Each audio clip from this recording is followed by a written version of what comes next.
సీతామనోరాజ్య ప్రియ సార్వభౌమ శ్రీరామ సీతారామ.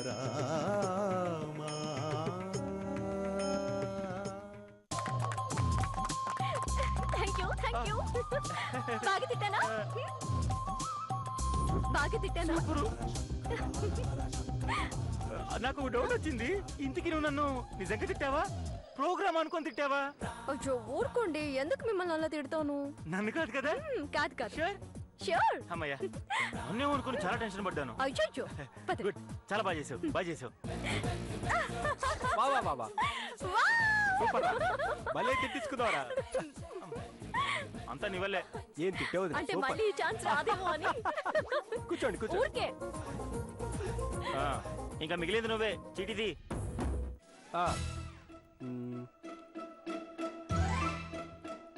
ఏంట్రా ఈ లెక్కలు? నీకు అనుకూలంగా ఉన్నవి ఆ చీటీలో లేవా ఏంటి? అది వేర్రా, ఇది ఏం తీయాలో అర్థం కావట్లేదు. ఏదో ఒకటి తెయ్యి బాబు. ఓకే.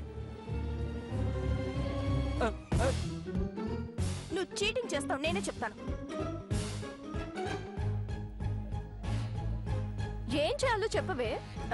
వద్దులే అక్క. ఇందులో ఏముంది?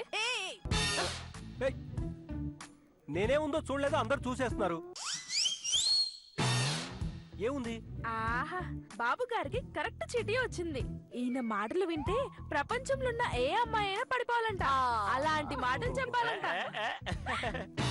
నేను రెడీ, కానీ నేను చెప్పిన మాటలు ఫ్లాట్ అవ్వాలంటే దానికి నా ఎదురుగా ఒక అమ్మాయి ఉండాలి కదా. ఉండాలి కదా. చిన్నమ్మ గారు ఉన్నారు కదా. నువ్వు నోరు. అబ్బా జాను, ఇదంతా సరదా కోసమే కదా, వెళ్ళు. వదిన గారు, వెళ్ళు జాను. అడిగి నేను మాట్లాడే మాటలకి పడిపోతాను.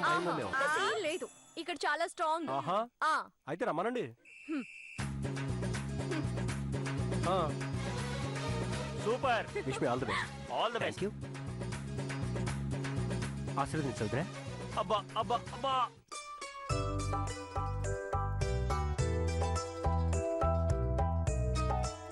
Hi. Thanks. I love you. By the way, మీ పేరు? Stupid idiot. నా పేరు ఊరు అడ్రస్ తెలియకుండానే ఐ లవ్ యూ చెప్తావా? మీరు నాకు తెలియకపోవటం ఏంటండి? గత 14 సంవత్సరాలుగా మీరు నాకు తెలుసు. అవునండి. ప్రతి అబ్బాయి ఒక ఏజ్ వచ్చిన తర్వాత తన జీవితంలో రాబోయే డ్రీమ్ గోల్ గురించి ఊహించుకుంటాడు. నేను అలాగే ఊహించుకున్నాను. నా 13వ ఏట నా డ్రీమ్ గోల్ ఎలా ఉండాలో ఊహించుకున్నాను. మనసులోనే బొమ్మ గీసుకున్నాను.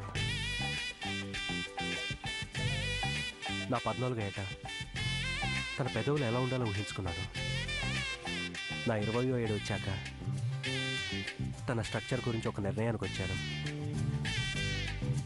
నా 22వ ఏట వచ్చేసరికి నా డ్రీమ్ గోల్ మొహం ఎలా ఉంటుందో ఒక నిర్ణయానికి వచ్చాను.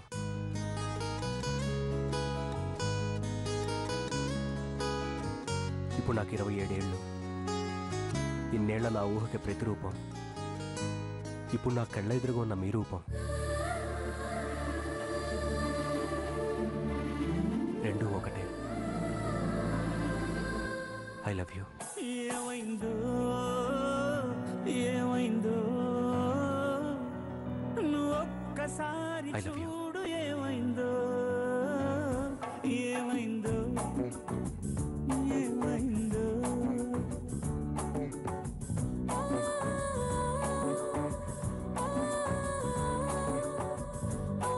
I love you. I love you to.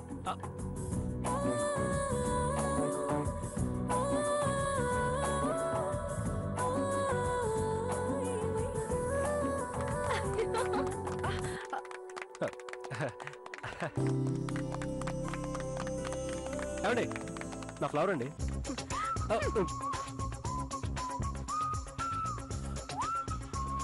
పర్లే, ప్లాస్టిక్ దే కదా. ఏయ్ సూపర్ రా. థ్యాంక్ యూ వదినా. సూపర్ రా. Thank you. సూపర్ అయ్యారు. ఓకే, అందరం అయిపోయాం కాబట్టి ఇప్పుడు కేక్ కట్ చేద్దాం. కాదమ్మాయి గారు, అందరం కలిసి సరదాగా డాన్స్ చేద్దాం. డాన్స్? Yes, super. అందరూ కలిసి డాన్స్ చేద్దాం. చేయాల్సిందే. Yes. Okay, Yes. నేను రెడీ. అబ్బో చిన్నారికి ఓణీలిచ్చే వయ్యారిపై బాణాలేసే శుభకార్యం జరుపుటకై వచ్చాడు వచ్చాడు బంగారి బావా బంగారి బావా బంగారి బావా కావగారి చూపే బంతి పువ్వై పూసిందే కావగారి మనసే మల్లె పువ్వై నవ్విందే మరదలి మాటల్లో మందారం జారిందే కలిసిన బంధంలో కురిసేనే ఇలా పువ్వుల చినుకులే పువ్వుల చినుకులే కావగారి చూపే బంతి పువ్వై పూసిందే కావగారి మనసే మల్లె పువ్వై నవ్విందే మరదలి మాటల్లో మందారం జారిందే కలిసిన బంధంలో కురిసేనే ఇలా పువ్వుల చినుకులే పువ్వుల చినుకులే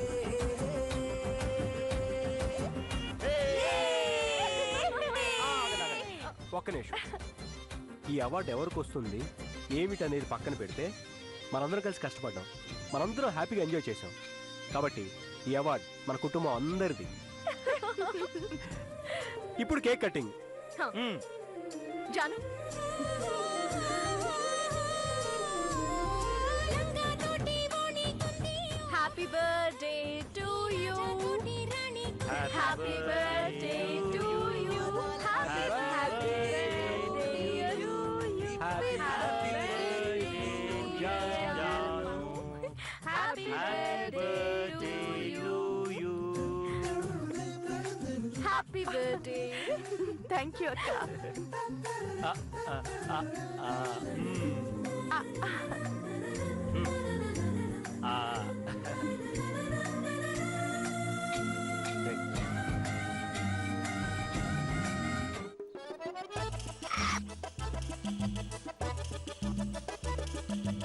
చాలా బాగుంది. అక్క ఈ బర్త్డే నా జీవితంలో ఎప్పటికీ మర్చిపోలేను. దీని అంతటికి కారణం రామ్.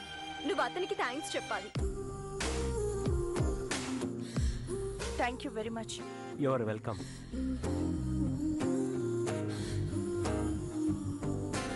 పదండి పదండి, ఇంకా భోజనాలు చేద్దాం.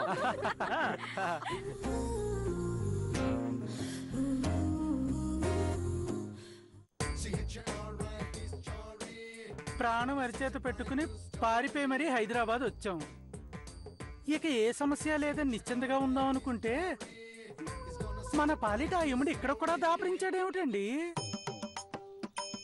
ఈ సంకట స్థితి నుంచి బయటపడేది ఎలా గురువు గారు?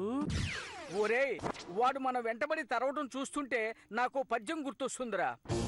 కౌరవ సేన చూచి వనకను దొడగన్ మదితో నమేను నీకిది ఊరకబోవుచుంటి ఇది ఒప్పునే ఇప్పటి భంగి చూచిన వారల నేను మార్కొన నిశ్చయము అట్ల గుటం చేసి రయమున తేరు మరల్పుము ప్రాణము దీపన మున్వినవే బృహన్నాలా బృహన్నాలా. ఆహా, పద్యం ఎంత గొప్పగా పాడారు గురువు గారు. ఇన్ని రోజుల నుంచి మీ పక్కనే తిరుగుతున్నా మీలో ఇంత విద్వత్తుందని తెలుసుకోలేకపోయినేమిటండి? ఇప్పుడేం చూసావురా? ఆ రోజుల్లో నేను తెలారిలో పద్య నాటకాలు వేసే సమయంలో నా పద్యాలు వినడం కోసం జనం తండోపతండాలుగా విచ్చేసేవారు. ఆ? నా అసలు పేరు పరంధామ శాస్త్రి అయినా ఈ పద్యాల వల్ల తెనాలి పంతులుగా ప్రసిద్ధికెక్కానురా. ఇంత విద్య చేతిలో పెట్టుకుని హాయిగా నాటకాలు వేసుకుంటూ బతుకు వెళ్ళ తీసుకోకుండా ఈ పౌరోహిత్యంలోకి ఎందుకు వచ్చారండి?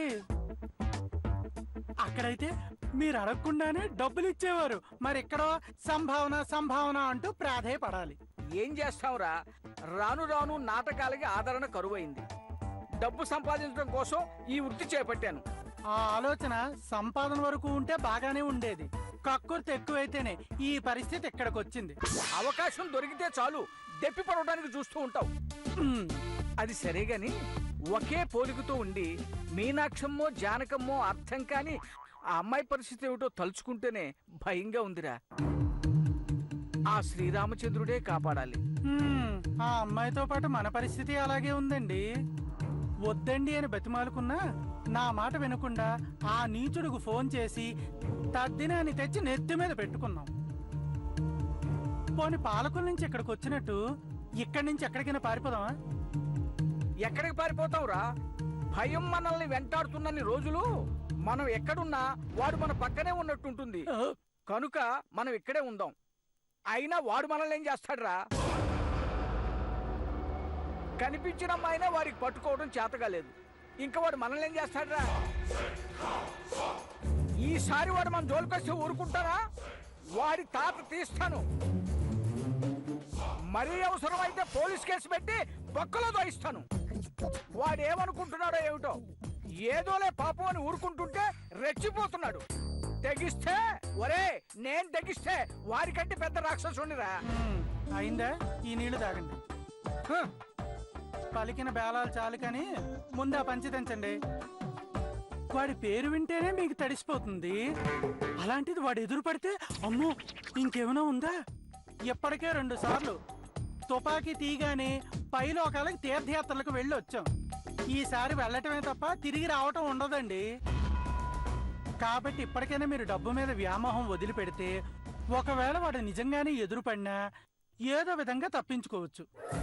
లేకపోతే వాడు చూపించే ఆశకు మీరు లొంగిపోతే వెంటనే ఇద్దరం పైకి పోతాం. డబ్బు మీద ప్రతి మనిషికి ఆశ ఉంటుందిరా. కాకపోతే నాకు కాస్త ఎక్కువ ఉంది. చిన్నప్పటి నుంచి బెంజ్ కారులో తిరగాలని, పెద్ద బంగ్లాలో ఉండాలని నా కోరిక. అందుకే ఈ తాపత్రయం రా. తాపత్రయం కోరిక ఉంటే సరిపోదండి. వాటికి మనం సూట్ అవుతామో లేదో ముందు తెలుసుకోవాలి. అయినా అవన్నీ మీకెందుకండి?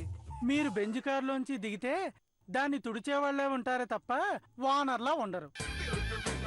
ఒకవేళ మీరు బంగ్లాలో ఉంటే పూజ కోసం వచ్చిన పూజారిలా ఉంటారే తప్ప దాని వానర్లా మాత్రం కనిపించరు. ఏరా వెధవా, గురువు అనే గౌరవం కూడా లేకుండా మాట్లాడుతున్నావు. ఉన్నమాట అంటే ఉలికెందుకండి? అయినా ఇప్పుడు మనకు కావలసిన బెంజ్ కార్లు కావండి, క్షేమంగా కొన్ని రోజులు తలదాచుకోవటం. చెప్పాను కదరా, ఆ దేవుడి మీద భారం వేసి ఇక్కడే ఉందాం. కొన్ని రోజులు గడిచాక ఏం చేయాలో అప్పుడు ఆలోచిద్దాం.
రాజు, ఒక వైట్ షీట్ కొన్ని స్కెచ్ పెన్స్ రెడీ చేయి.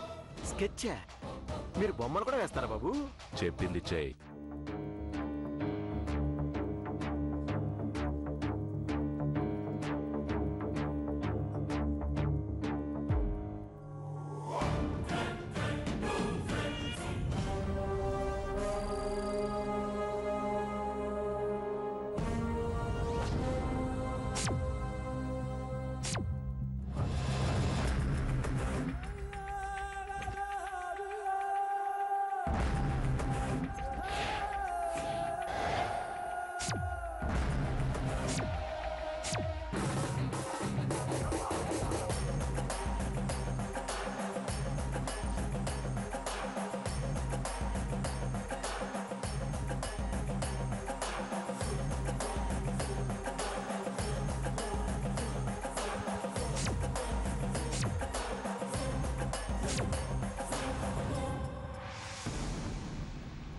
ఏవేవో గీతలు గీస్తున్నారు ఏంటి చిన్నబాబు ఇది? ఏ రాజు, ఆనంద్ మొదటిసారి నా మేనమ్మను చూసింది ఈ టైలర్ షాప్ దగ్గరే.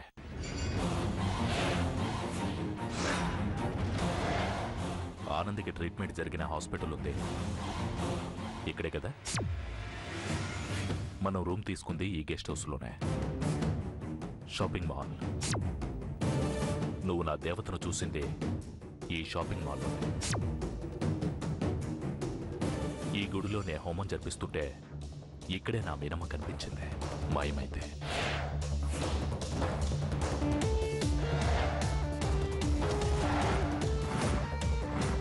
సో నా దేవత ఈ పరిసర ప్రాంతాల్లోనే ఉంది. మనం ఉంటున్న ఈ గెస్ట్ హౌస్కి ఈ అన్ని ప్లేసెస్కి 5 కిలోమీటర్స్ పరిధి ఉంది. అంటే మనం మేనమ్మ కోసం మొత్తం ట్విన్ సిటీస్ వెతకాల్సిన పని లేదు.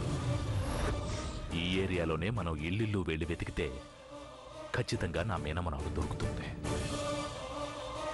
Did you get my point? మీరు చెప్పింది నిజమే చిన్నబాబు. సాధారణంగా ఎవరైనా వాళ్ళ ఇంటి దగ్గర ఉన్న గుడికో టైలర్ షాప్కో వెళ్తారు. నేను ఆ టైలర్ షాప్ వాడికి ఫోన్ చేసి డబ్బులు కూడా ఇస్తానని చెప్పాను. ఈసారి మేడం గారు వస్తే తప్పకుండా ఇన్ఫర్మేషన్ ఇస్తాడు. ఇన్ని రోజులు నాకు కనబడకుండా దూరంగా ఉన్న నా మీనమ్మ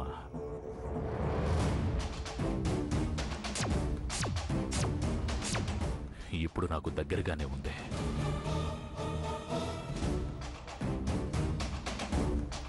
త్వరలోనే నన్ను చేరుకోబోతోంది.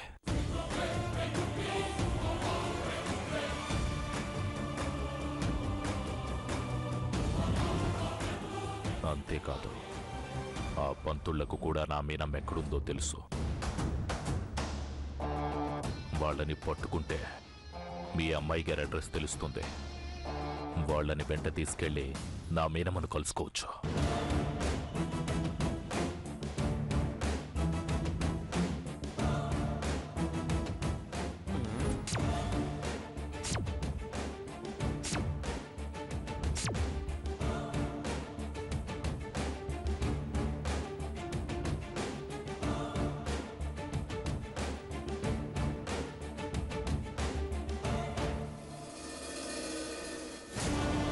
మళ్ళీ ఏం ఆలోచిస్తున్నారు చిన్నబాబు?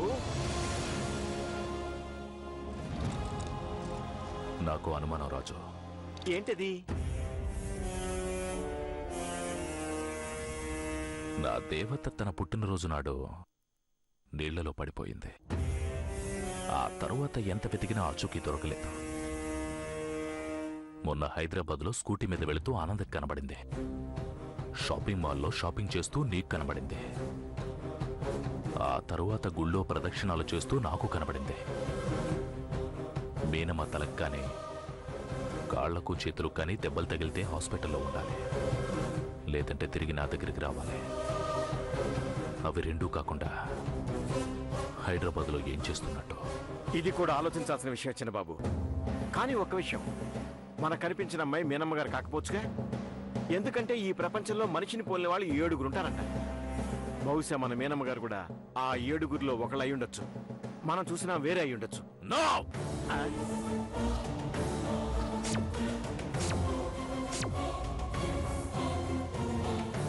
ఆ ఛాన్సే లేదు. ఈ ప్రపంచంలో అందరికీ వాళ్ళని పోలిన మరో 6 రూపాలు ఉండొచ్చు, కానీ నా మీనమ్మను పోలిన రూపం మాత్రం ఎవరికీ ఉండదు. ఎస్, మనం చూసింది ఖచ్చితంగా నా దేవతనే.